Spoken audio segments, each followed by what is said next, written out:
At a glance, Annie recognized the CEO had suffered from kidney deficiency for years. His days were numbered. Out of kindness, he resolved to rid the CEO of his malevolent aura. But the very next moment, the CEO's long-bent spine straightened once more. He intended to thank Annie properly, but suddenly, city management officers appeared and chased Anne away. Yet the CEO remained steadfast in his belief in repaying kindness. He was determined to properly thank that Anne. Finally, after his subordinates investigated, he discovered Anne was the long-lost heiress recently recognized by the wealthy Shao family. Just moments ago, when Anne was taken away for questioning, she insisted she was the 99th generation cultivator of the Qingfeng sect. But the police officers thought she was mentally unstable and planned to use DNA matching to find her relatives. Unexpectedly, they discovered she was actually a long-lost relative of the Shao family. Soon, under police escort, Annie returned to the Shao household. This news thrilled Annie's father, Shao, beyond measure. It turned out that shortly after her birth, Annie had been maliciously swapped by criminals, unbeknownst to them, and had been raised by kind-hearted adoptive parents since infancy. For years, she trained under her master at the sect, never experiencing hardship. Only recently, during a cultivation session, did heavenly lightning strike, destroying her residence. Forced onto the streets,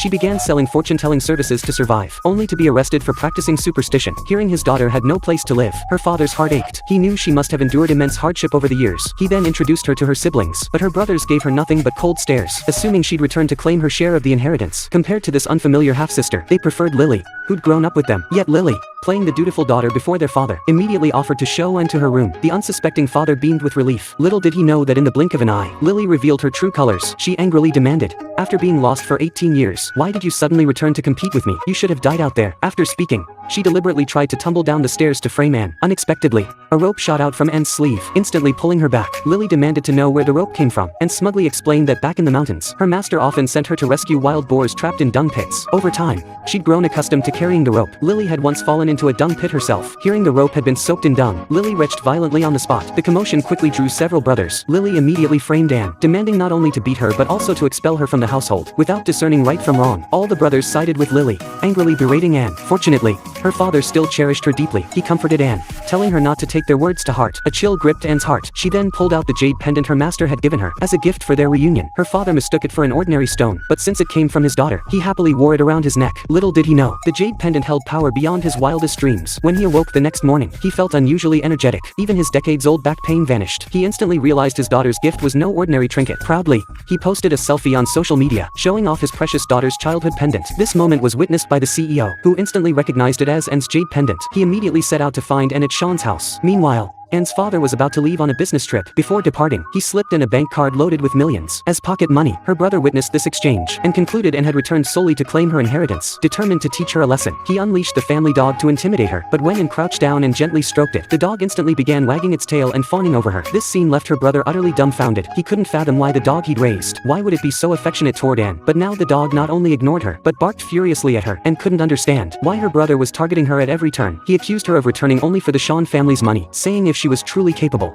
she wouldn't touch a penny of it. This remark enraged Anne completely. She declared on the spot she wouldn't use a single cent from home. Then, with a look of reluctance, she tossed the money at her brother. To prove she could earn her own way, she began searching for opportunities. Just then, she spotted an ad offering a hefty reward for a child. Naive Annie believed it wholeheartedly, and immediately called the number listed. Soon, a beat-up van arrived to pick her up. The gullible Annie was taken away like that. Fortunately, the CEO behind the operation noticed something was off, and immediately gave chase. Soon, Annie was brought to an abandoned building. The ringleader's eyes lit up upon discovering he'd tricked a stunning beauty. Seeing how pitifully naive Annie was, they laid their cards on the table, revealing it was all a scam. They'd been waiting for a fool like Annie to walk right into their trap. They thought she was a lamb led to slaughter, completely unaware of what awaited them. After a fierce struggle, the thugs were all knocked to the ground by Anne. But the ringleader, enraged and humiliated, pulled out a real gun to ambush Anne. Yet bullets couldn't possibly harm an immortal cultivator. Soon, Anne had subdued them all. When the CEO arrived at the scene, he found utter chaos everywhere. Annie was forcing the con artist to write down his own incriminating evidence. Seeing the CEO appear, the con artist clung to him like a lifeline, begging the CEO to call the police and arrest him, for he could no longer face this monster named Annie. After the matter was resolved, the CEO intended to invite Annie to his home. But just then, a surge of dark energy struck him straight in the chest. Upon closer inspection,